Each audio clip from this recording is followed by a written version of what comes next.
Okay, everyone, I would like to begin by stating that there have been many amusing occurrences during the past week.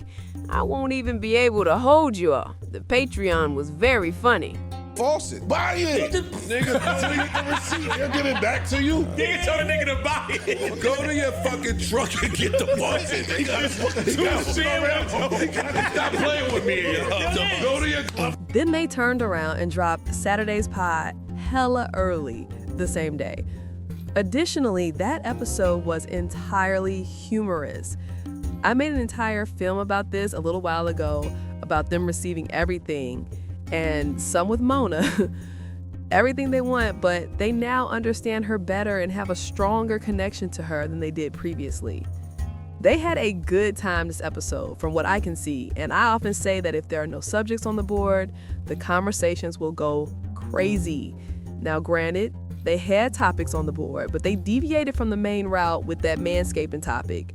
Once more, pure hilarity. It's hilarious to watch the room's reaction in real time, and Parkson and Ish were genuinely amused by what was being said. It's just so funny when Parks hit that ending. That was amusing because they have no idea what they will receive from Mona. You never know what you're gonna get. Joe and Mark's jaws dropped by the male said that they manscaped and that they're courageous. Jokes on jokes. They were so astonished, as if they couldn't believe what they were hearing. First, Joe was shocked. He couldn't believe his ears about them not praying for Thanksgiving. And then this, especially when Mona was talking, describing the Wexen in her demonstration, that really took the cake, y'all, because I know that's the one that's gonna make its rounds on the internet. That's the one that's gonna make its rounds. Say what you want, but even though Joe was treating Mona poorly, she was a fantastic hire. Going to show her the ropes, she just said on Monday's Patreon that she wants to learn, so this can work if it's done properly. He began by saying give him 6 months, but by the end of the episode, he got to 4 years. That was funny. But they want raw and true. You can get more raw and honest than Mona. You just can't. You are unable to. That girl is going to speak about how she sees it every time. She's learning her pockets, when to leap in and out of these segments. On January 1st, she messed about and had a drop. You guys, she might. They actually had a fantastic time, and even though she indicated she wasn't having a good day, she came in there and gave it her all and still delivered. Kudos to Mona. Let's go on to something Ish mentioned in the podcast, or the dying part, that I agree with. Consistency of a bunch of podcasts, not even talking about Elliot and them. And then a lot of these niggas don't be compelling. So I think that's something that we offer. It could be a shitty news week. We just did 2 hours. We damn near on 2 hours.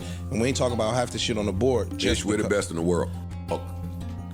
Last podcast, but I think that most of the podcasts are done. I think if you're not a top podcast, you're done. Bro, yeah. It's perfect. We receive a lot from the JPN if we actually think about it. With the different personalities in the room, it can make for good chats to good discussions. Even if it's not on the board, they can freestyle well. And if you're a patron, you're getting content all week long. A lot of these podcasts out here don't really have a variety of different things to offer their audience. And I get it. It takes time to curate a fantastic product. But being a celebrity alone isn't gonna make folks tune in every week on the hour if their work isn't truly compelling. Let's just be truthful with ourselves.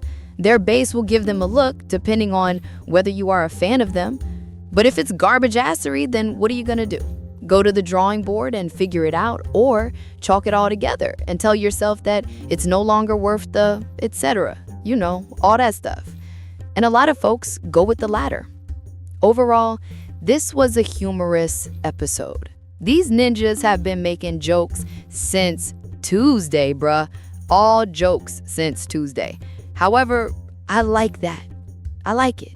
A wonderful little week for the holidays. It was joke time. It was a fun time. They were having a good time. I have a feeling that Monday's Patreon will be successful. You can be sure that we will require that. After 5 days off from work, I shall, nonetheless. I am so going to need a tranquil Monday. I also enjoy the opening tunes. While I was preparing my Christmas decor, I was jamming, and I'm delighted that Joe let Baby Blue's part play out on the song. You were unable to halt or cut in the middle of that. You had to let that ride out. You had to let things ride out. Few quick hits before I get out of here. Joe absolutely had to be teasing us about interrupting his driver's prayer part. Please let that be the last time that you do it. Don't interrupt that man. Let that man pray, please. The second is to avoid going to Philadelphia. In actuality, we have some pretty lovely places, really nice parts out here. He obviously knows a few things, but it's not entirely cooked. My Philadelphians, y'all know where that's at, he said at the bottom. Y'all know. Finally, Draymond has been inducted into the Hall of Fame. Please share your main conclusions in the comments section. As always, what was your opinion of this episode? Were y'all feeling the jokes? Were y'all feeling the vibes? Let me know. If you're feeling the content, don't forget to like, comment, and subscribe. Until we meet again, everyone.